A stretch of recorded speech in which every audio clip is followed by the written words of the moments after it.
మా వంటగదికి స్వాగతం. మా వంటగదిలో ఈరోజు పచ్చి శనగపప్పుతో వడలు ఎలా తయారు చేయాలో చూద్దాం. ఇవి ఎంతో రుచిగా ఉంటుంది. శనగపిండితో కాకుండా శనగపప్పుతో కాబట్టి చాలా టేస్ట్ ఉంటాయి. ముందుగా పచ్చి శనగపప్పు ఒక కప్పు తీసుకొని శుభ్రంగా కడిగి నానబెట్టుకుందాం. 2-3 గంటలు నానబెట్టుకొని ఇలా 2 గంటలు అయిన తర్వాత ఈ నానిన పప్పులో ఒక చిన్న కప్పు తీసి పక్కన పెట్టి మిగిలింది మిక్సీ జార్లో వేసుకొని గ్రైండ్ చేసుకుందాం. ఇది అలా గ్రైండ్ చేయవచ్చిన పచ్చి శనగపప్పుతో రెడీ అయిన పేస్టు. దీన్ని ఒక బౌల్లో వేసుకుందాం. మరీ ఎక్కువగా వాటర్ వేయకూడదు. కొద్దిగా నీళ్లు పోసుకొని గ్రైండ్ చేస్తే ఇలా ముద్దలా వస్తుంది.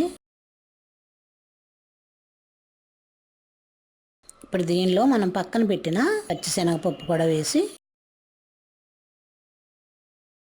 కట్ చేసిన పచ్చిమిర్చి, కట్ చేసిన ఉల్లిపాయలు వేసుకొని కట్ చేసిన కొత్తిమీర కూడా వేద్దాం.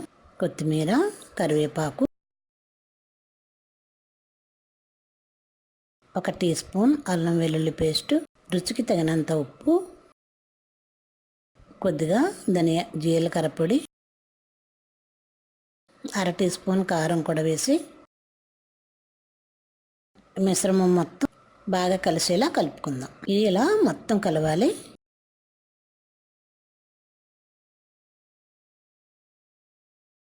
ఒక టీ స్పూన్ జీలకర్ర కూడా వేసి కలుపుకుందాం.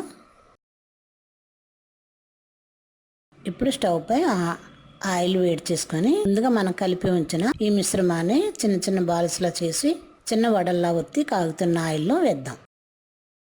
చనా దాల్ మిశ్రమాన్ని చిన్న చిన్న బాల్స్లా చేసి ఫ్లాట్గా నొక్కి హీట్ అవుతున్న ఆయిల్లో వేసుకొని 2 వైపులా బ్రౌన్ కలర్ వచ్చేంత వరకు వేయించుకుందాం. ఇది శనగపిండితో కాకుండా పచ్చి శనగపప్పు నానబెట్టి మిక్సీ వేసి చేస్తున్నాం కాబట్టి చాలా రుచిగా ఉంటాయి ఈ వడలు.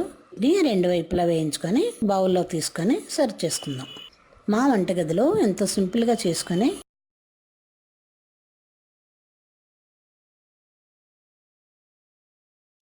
పచ్చి శనగపప్పుతో కారం వడలు రెడీ. మరిన్ని వంటల కోసం మా వంటగదిని సబ్స్క్రైబ్ కాగలరు. ధన్యవాదములు.